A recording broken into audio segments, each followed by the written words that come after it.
আসসালামু আলাইকুম hey guys, সবাই কেমন আছেন? আশা করি সবাই ভালো আছেন। তো লাস্ট কয়েকদিন আগে আমি একটা পোস্ট করেছিলাম আমাদের কমিউনিটি ট্যাব অ্যান্ড আমাদের ফেসবুক পেজে।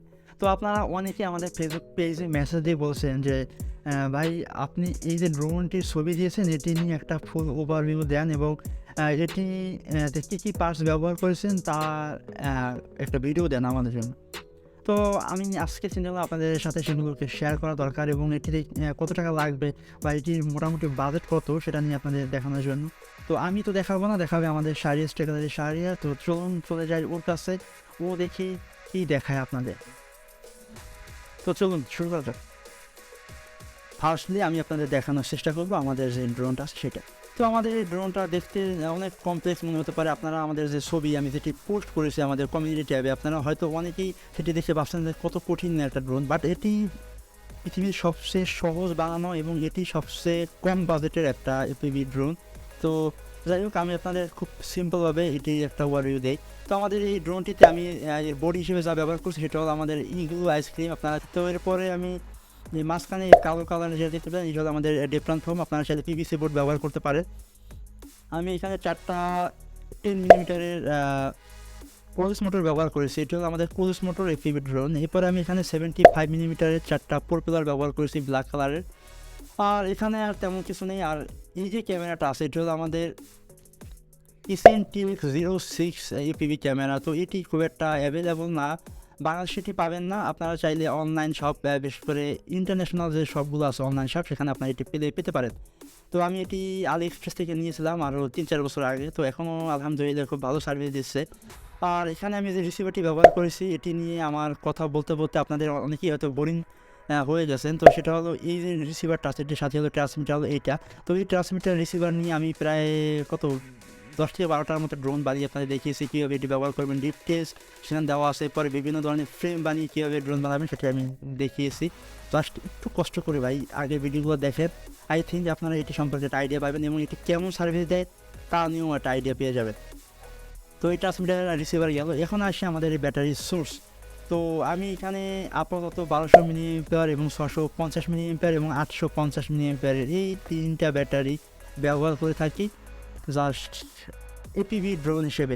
তো আপনাদের আমি সাজেস্ট করি আপনারা 800, যদি আপনারা কেউ এই ধরনের ক্যামেরা ব্যবহার করেন তাহলে আপনারা 850 মিলি এম্পিয়ারের একটু বেশি ব্যাটারি ব্যবহার করার চেষ্টা করবেন, কারণ আমাদের এই FPV ক্যামেরা অনেক বেশি চার্জ দেয়। তো এখানে আপনাদের ব্যাটারি ব্যাকআপটা একটু কম হবে। তো সেক্ষেত্রে একটু বড়ো ব্যাটারি আপনারা 1000 milliampere and 850 milliampere ব্যাটারিটা ব্যবহার করার চেষ্টা করবেন যদি কেউ এই ধরনের ড্রোন বানাতে চান বা বানান। এই যে ক্যামেরাটি আছে এটি ক্যামেরা প্লাস ভিডিও ট্রান্সমিটার হিসেবে কাজ করে। এখানে রয়েছে একটা ভিডিও ট্রান্সমিটার এবং এখানে রয়েছে একটা অ্যান্টেনা, এটি দিয়ে ভিডিও ট্রান্সমিট করে। এখন আসে আমাদের ভিআর বক্স অ্যান্ড আমাদের ভিডিও রিসিভার। তো আমি ফার্স্টে আপনাদের দেখাবো এটা হলো আমাদের এই ভিআর বক্সটা। তো এই ভিআর বক্সটার দাম কত 300-400 টাকা হতে পারে। বিভিন্ন জায়গায় বিভিন্ন স্থান ভেদে এর দাম বেশি কম হয়ে থাকে। আমাদের এই ভিডিও রিসিভার, তো এটি হলো Skydroid 5.8 GHz ডুয়েল রিসিভার। তো এই রিসিভারটার একটা সুবিধা হলো আপনি চাইলে এটিতে আপনাদের ল্যাপটপে ব্যবহার করতে পারবেন, আপনাদের স্মার্টফোনে ব্যবহার করতে পারবেন। তো আমি ল্যাপটপে কীভাবে এটি ব্যবহার করতে হয় আমি নিয়ে একটা ভিডিও দিয়েছি। আমি তাও আপনাদের ভিডিওর শেষের দিকে যে সাজেস্টেড ভিডিওতে আসে আমি সেখানে দেওয়ার চেষ্টা করবো, আর নাহলে আমি এখানে আই বাটনে আপনাদের দেওয়ার চেষ্টা করব। তো এটি দিয়ে আপনারা ল্যাপটপ প্লাস মোবাইল দুটিতে ব্যবহার করতে পারবেন। তো আমি এটিতে ভিআর বক্সে মোবাইল ব্যবহার করতে হয়, সেক্ষেত্রে আমি এখানে একটা মোবাইল ব্যবহার করি। জাস্ট এখানে একটা মোবাইল লাগিয়ে দিই অ্যান্ড দেন এখানে কানেক্টরে লাগিয়ে দিই। এরপরে আমাদের এটি লাগাই, ভিআর বক্স যেভাবে লাগাই বা আমাদের গগলস যেভাবে লাগাতে হয় ঠিক সেইভাবে লাগিয়ে এটি ফ্লাই করি। আর আমি এখানে এই যে ক্যামেরা প্লাস আমাদের ভিডিও রিসিভার সবগুলোর পাওয়ার সোর্স হিসেবে এই ব্যাটারিগুলোই ব্যবহার করে থাকি, 3.7 ভোল্টের এই ব্যাটারিটা।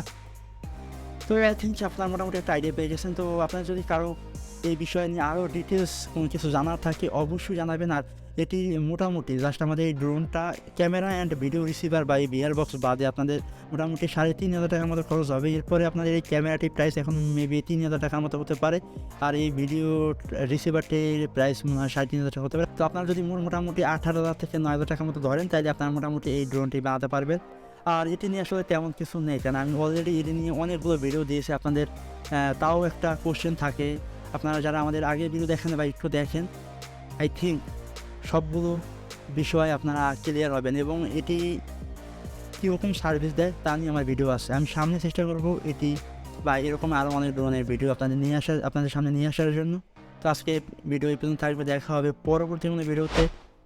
ভালো থাকবেন সবাই এবং চ্যানেলটিকে অবশ্যই সাবস্ক্রাইব করবেন, নিচে লাল সাবস্ক্রাইব বাটন আছে।